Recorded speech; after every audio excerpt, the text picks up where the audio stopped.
And again, so oneness is where you get the sense that everything and everyone has your back, that everything and everyone is willing to contribute to you. That's oneness, and that's consciousness. And the question I have is, you would not choose that for what reason? Fear, right? Okay. So, and I got a very good lesson on fear at a very young age. I had a really amazing mother. The only thing is she had a bit of a temper, and since I was kind of husky and big, that I got to be the dumping spot, literally the landfill of all the garbage she picked up, okay? And she was really tough too. And so I remember one time, I was in the 4th grade, I got home from school, and I had a D on my report card, and I was so fear, to show my mom the report card. And so I show it to her, and she kind of flips, right? And I had been spanked so many times that she had to come up with creative ways to do it. And so this time she got socks, right? She got 4 socks, and she tied one leg to my bedpost, the other leg to the bedpost, one hand to the bedpost, and the other hand, and she beat me for about 15 minutes with an extension cord, all right? And so when she was done, she walked into her room, and I just was kind of shaking. I hate her. And you guys are supposed to laugh, okay? And so I untie myself, and she comes out of the room, and she says, I wasn't done yet. And so I get beat for another 7 minutes, 7.5 minutes, all right?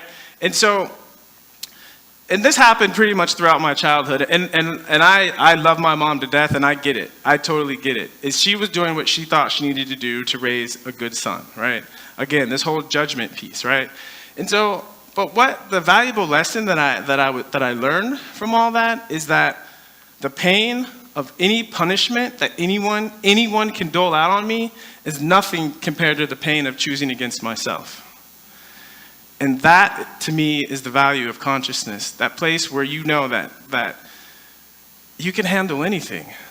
That everything around you, every person around you has your back. And again, I ask, you would not choose that for what reason? Like more fear, huh?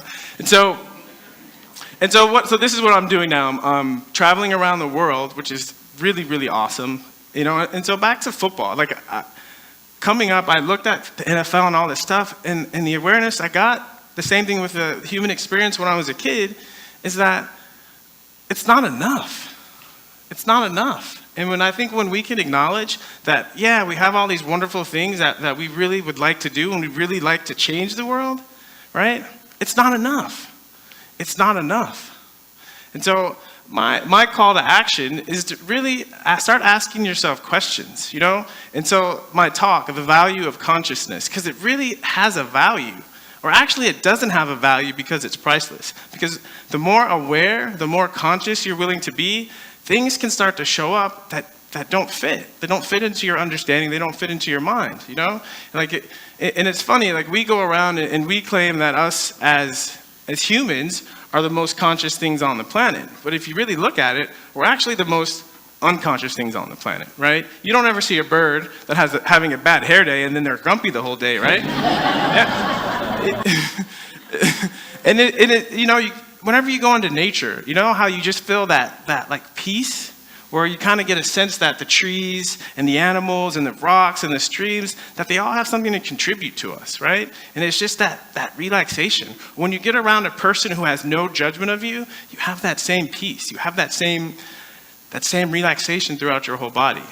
That's the value of consciousness. And it's so empowering. It really empowers you to be more, to do more, to have more, to create more, to generate more, to change more, you know? And it's funny because listening today, you guys have so many wonderful ideas. And the one thing I see, though, it's like we spend all this time trying to make the human experience right. But what if you acknowledge it's not enough, right? Would you be willing to have more? Yes. Yeah. All right, so I want to leave you with 2 questions, okay? One is a question that I use all the time. Something wonderful shows up, something not so wonderful shows up. I ask this question: how does it get any better than this? Okay? Because that's a place where you can keep allowing your life to expand and you can keep allowing things to show up that are going to really contribute to what you'd like to create in the world. And the second question is, what else is possible? Thank you.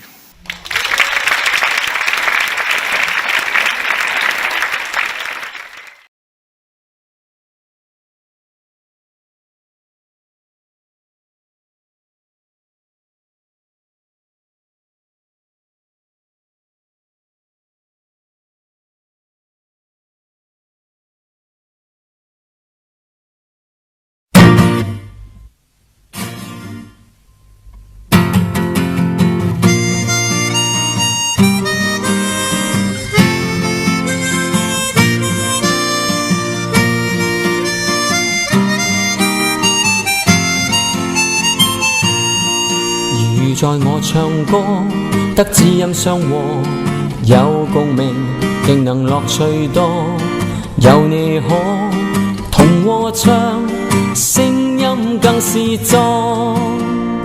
為是我獨自唱歌，難覓到是我知音，遠處可聞和唱，回音歌聲卻是我。常常只得一個人，獨坐窗邊看街燈，無人夜中抱吉他，心中惆悵沒法興奮。為是我獨自唱歌，陪伴我是我吉他，遠處可聞和唱，回音歌聲卻是我。常常執起一個背囊，獨坐海邊我看山坡，無人願跟我唱歌，孤單惆悵沒法釋放。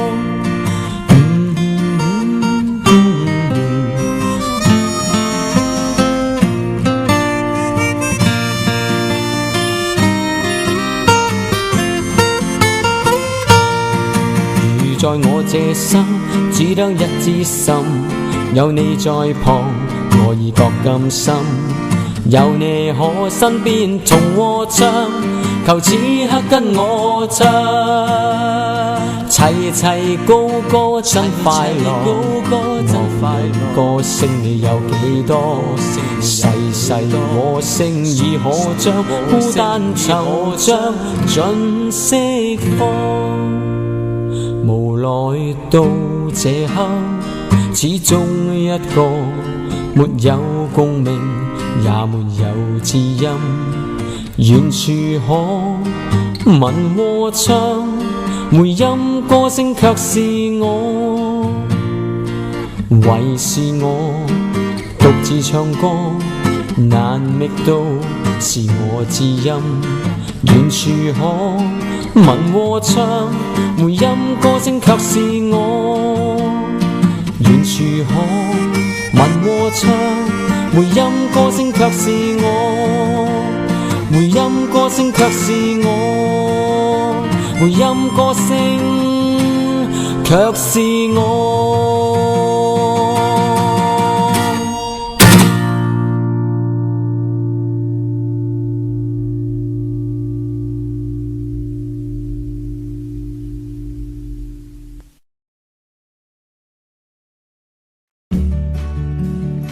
I was in Toronto playing in the Canadian Football League. On the sideline, I'm out for 6 to 8 weeks with a fractured arm and a partially torn Achilles. I noticed that in our locker room, our athletic trainer has players laying on the table and she has her hands underneath her head. And I look at the guys and they look very relaxed. And so I go up to our trainer, Erin, and I say, "What are you doing?" And she said, "I'm doing something called craniosacral therapy." So I received this from her for a couple of weeks, and then one day she says, my training professor is also an osteopath, and he does a lot of craniosacral work. You should go see him. So I go to his office, and we talk for about 45 minutes. He was talking about sometimes when you have trauma on top of trauma on top of trauma, it's difficult for your body to resolve all these things. There's a lot of conversation going on about concussions, and there's so much talk about prevention, which is great, but I haven't heard anyone talk about treatment.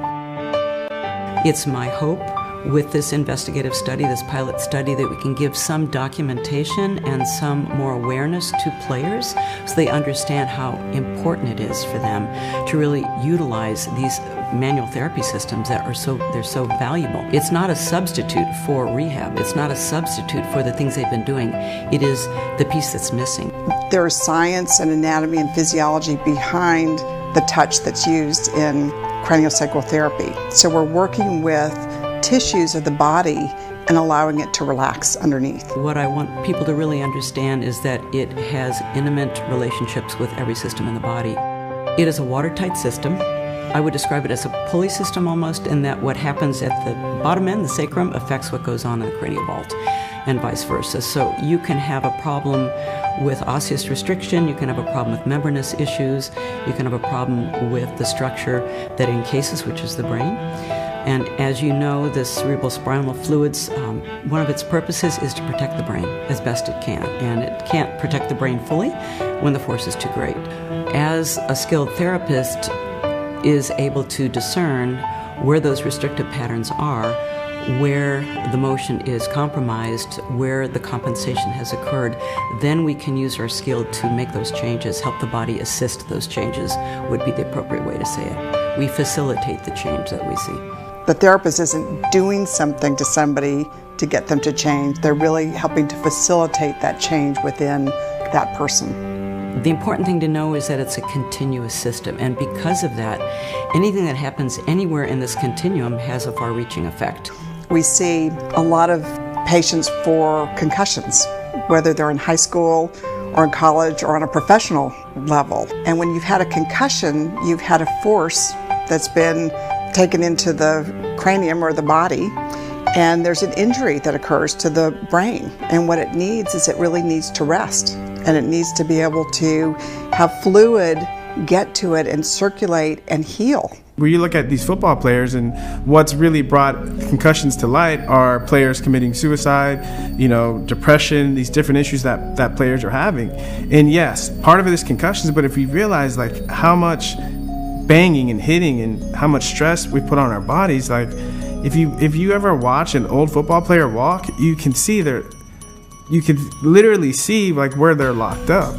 And with this work, it really starts to free you to be less locked up, and it manifests in your body, but for me it's also manifested in my life. We are light years now beyond where we started. Those of us who are really involved intimately hold Dr. Upledger's goals and his vision in our hearts. He was the first one to have people really begin to look at the body as a totality. Craniosacral therapy is a gentle hands-on technique or therapeutic approach that is used to loosen abnormal tensions in membranes within the skull. In Mary Ellen's case, the origin of the whole problem was down in her left knee and ankle. And we had to trace it up through the fascial system, through her pelvis, and up through her spinal column and into her head, and finally over into the right temporal bone. What I hear from the athletes is either they're afraid and they don't want to look at it, or they've decided that they're going to have dementia when they're 50 years old. And for me, I just want to show them that there is a different possibility.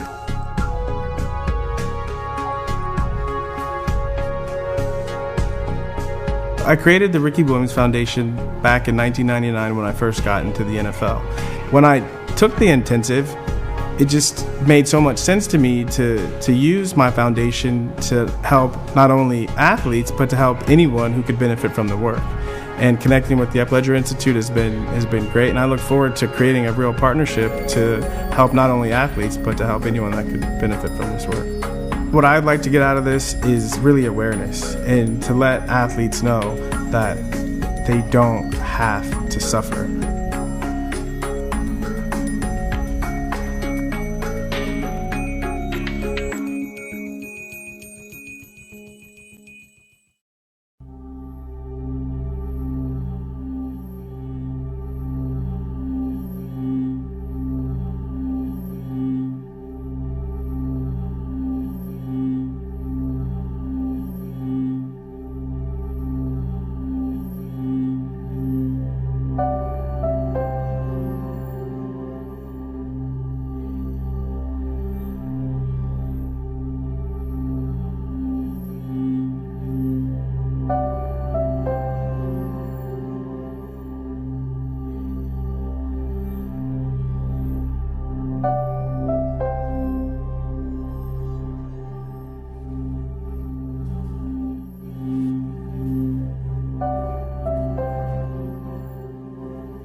when I think about Ricky, Ricky's like a gentle giant.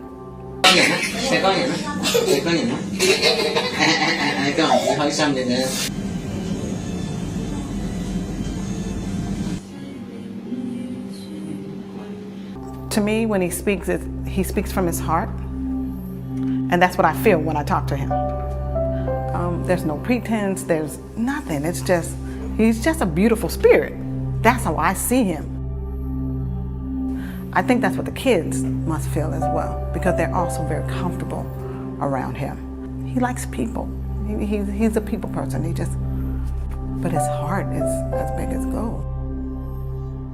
Honestly, we do all have just unlimited amount of potential and power and energy within all of us, and that, over time, I think our society, we kind of have a way of killing creativity and harnessing it and making people afraid to live life. My vision for the world is just to create something that hasn't existed before. That's my vision, is choice. Is fun isn't something we have to earn, it's who we be. We just have to choose it. And kids are willing to choose it. Don't beat it out of them. Don't beat it out of them. Encourage them, empower them. And for me, it's like when I first started the foundation, it was the idea that, okay, I'm famous, I'm supposed to be some kind of role model. And I've been looking for, what is that? What is that? And so, yeah, the kids can watch me on television and they can see that I was a famous football player and that I'm lending my name and my time to the program. But to be with the kids and Ricky's Kids, the name of the program, became so much more real because they know me.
班啱啱開班，咁咧就有唔同嘅學員喺度，咁但係咧其中一個學員咧就係 Angel 啊，原來佢咧有個好好嘅，最近有一個好好嘅見證經驗喎，可唔可以同大家分享下？其實都幾神奇嘅，因為咧兩個仔女啊，就同幾大啊兩個仔女？一個就嚟4歲，一個就嚟6歲，就嚟嘅啫，下個月先4歲6歲嘅啫。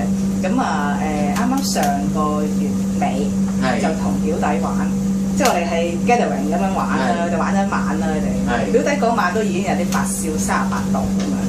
咁啊佢哋啊上。表弟幾大㗎？表弟就N 班2歲多啲。點知星期四我個女下晝就開始發燒啦，4點零鐘，姐姐打俾我啦。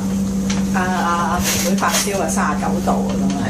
我39度啊，飲多啲水先啦，唔使理佢住啦咁啊。咁啊等到我翻到屋企咧，咁我就同佢我食晒飯啦，沖晒涼就同佢開始做退燒炎嗰個手法。做咩手？OK。咁啊其實係做咗成晚嘅，一路瞓住覺。成晚意思定幾個鐘？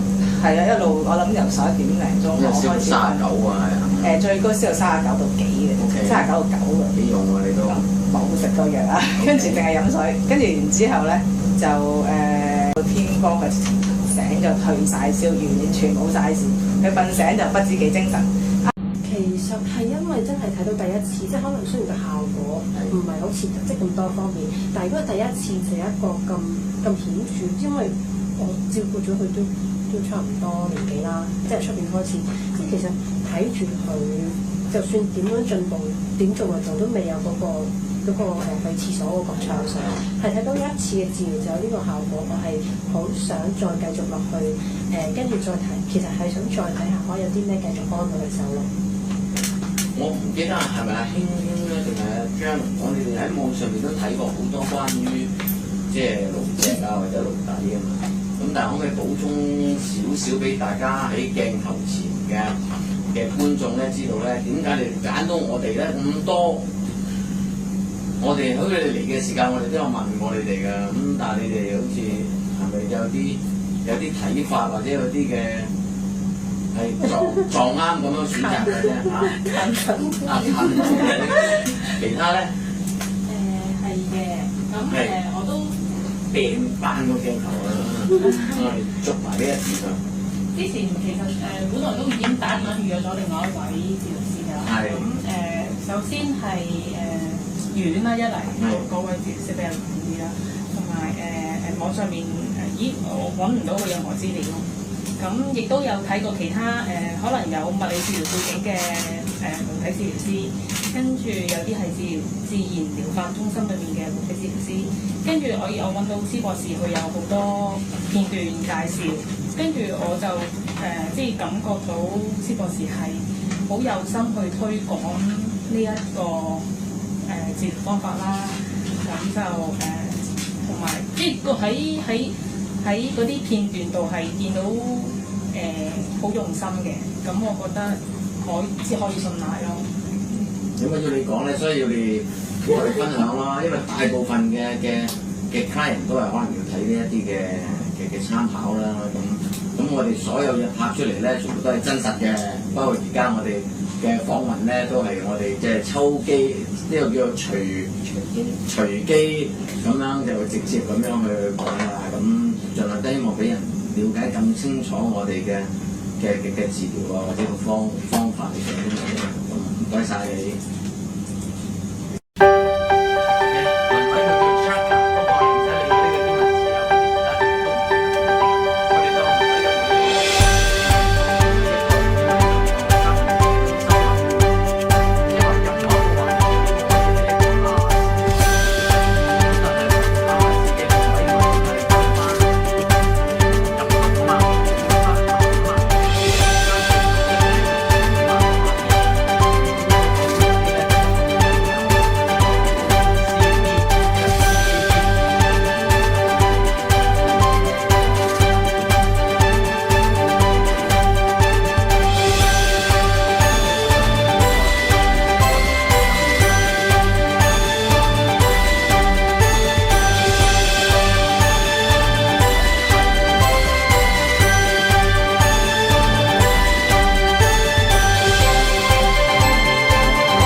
即係話如果呢兩隻腳擺得靚靚實，點兩個字？乜道理都唔使啲理。咁我哋就爭取時間就做上邊嗰啲啦嘛，因為下邊就係做清，咁就係上邊。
What if you were connected to everyone in the world? How would your life change?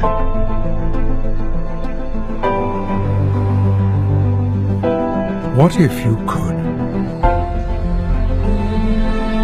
see the patterns,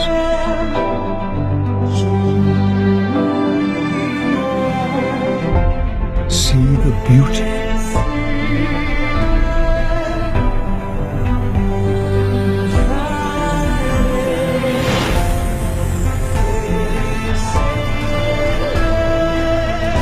new ideas in science,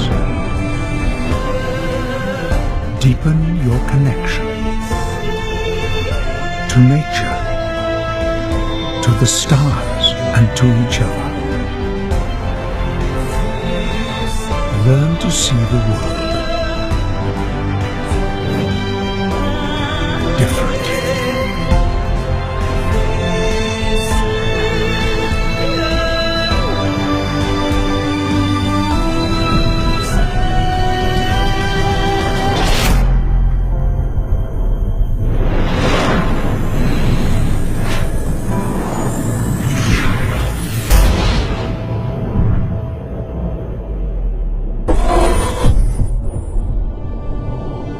療法我哋成日都講嘛，自己先係自己最好嘅醫生。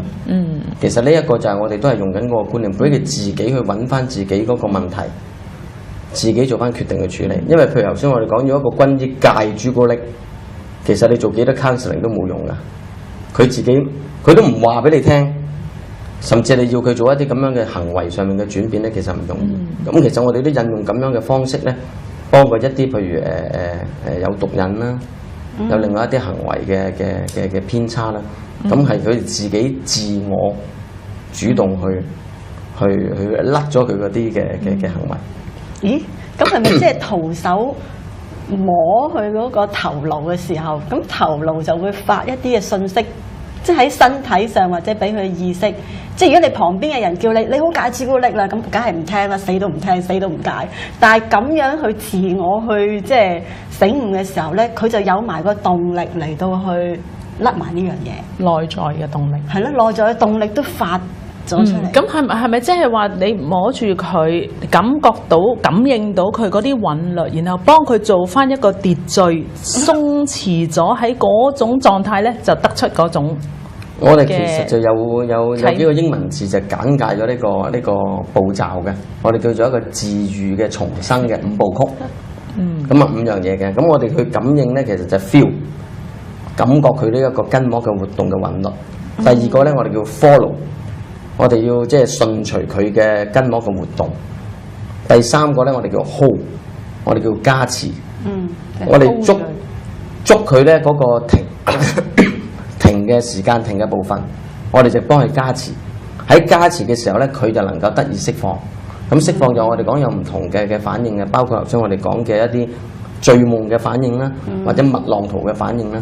咁但係呢啲我哋比較係一啲深層啲嘅釋放反應嚟嘅。咁但係啲淺表啲嘅，譬如我哋好似一個洋葱，成日講洋葱皮嘅掀起，咁佢有時會有啲熱嘅散出嚟啦。咁有啲成日就話我哋係咪做氣功啊？就覺得我哋隻手好熱啊！其實我哋答翻佢，其實唔係，係佢嘅身體有熱，產生想透過呢個過程自己去釋放。咁有啲嘅例證係有寒氣出嚟嘅喎。咁有啲會有針吉。咁啊有唔同嘅反應。其實我哋即係輕輕隻手咁樣掂住嗰個即係處理嘅部位，但係有時放手咧，啲手指印會喺度㗎，叫紅嘅。嗰啲好似我哋講咧，做完針灸嗰啲梅花嘅泛紅咁樣。咁嗰啲都係我哋講一啲即係釋放嘅反應。而最後一個英文字嗰個 R 咧就 reorganize， 我哋叫重整，叫再生或者重生。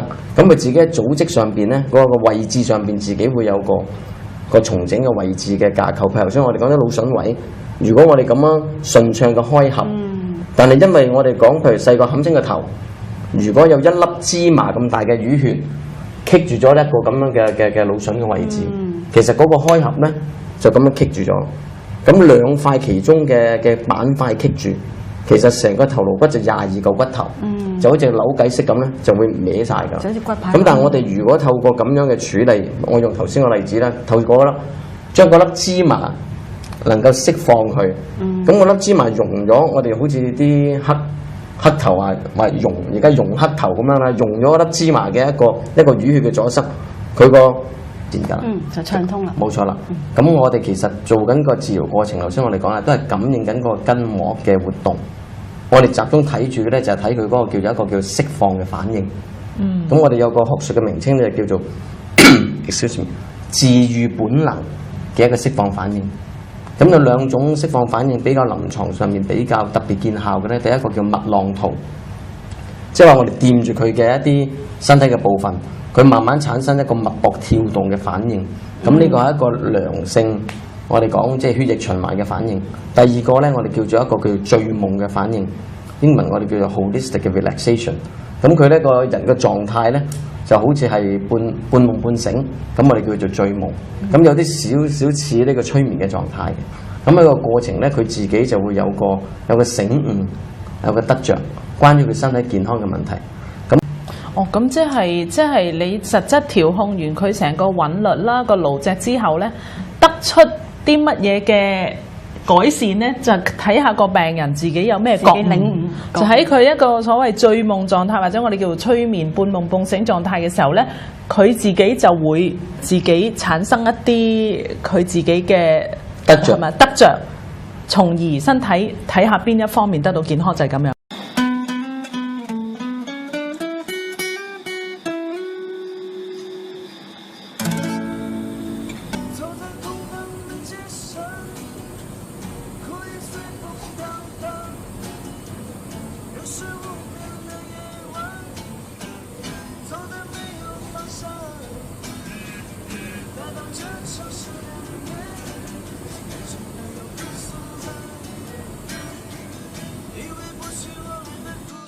It's Donald Duck, Donald Duck, Donald Duck. I'm Kennedy, Donald Duck. I'm called Donald. Oh. Okay. 3 uncle question。咁我記得咧，頭先你係咪頭先你話個背脊直咗？係第1分鐘 uncle 北嘅傳聞你就已經覺得個腰骨直咗個背脊。It's your first time in uncle Buck's clinic? Where are you from? Where you come from? Wow, so far. 呢隻手，Yes sir，係啦，握手先，握手做個望住 uncle 北啊，好朋友，give me 5，望住 uncle 北啊，係 give me 10，望住我，望住 uncle 北，係 give me 10，係攬下 uncle 北先 ，OK，拜拜 uncle 北先啦，拜拜。係咩？講咩新年講咩啦？我係快樂。大聲啲啊！要對住個。講咩？你幾多歲啊？幾多歲啊？講啦。2歲9個月，你恭喜。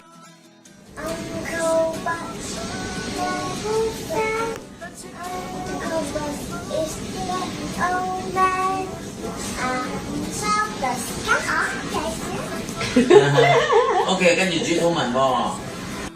Attention， yes sir， 唔係呢隻就呢隻喎，呢隻 yes sir，yes sir， 握手先，握手，做個望住 uncle 北先，望住 uncle 北，望住做個好朋友 ，give me 5，give me 10，耶，攬下 uncle 北先，係喎，拜拜 uncle 北，拜拜。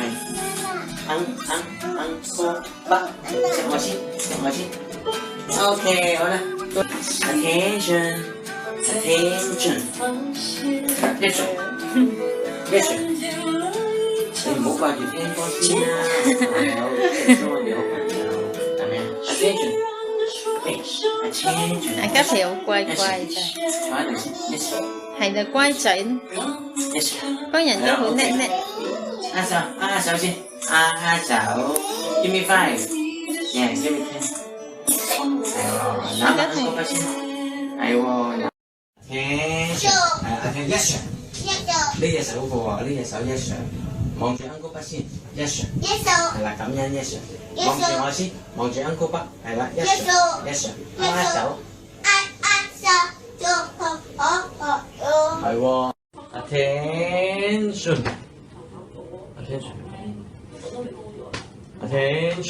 yes sir。Give me 5。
就像远处的灯火，仍然飘渺遥远。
这时代要看见你荣耀，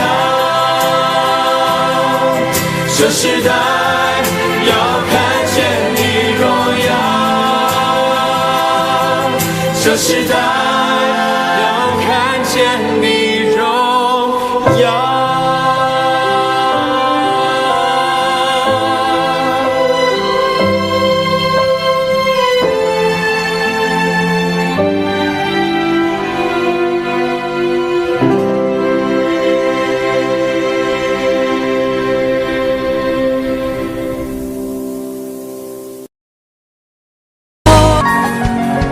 小小沙丘，對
腳嘅道地，我哋就要幫佢培養一種嘅道地。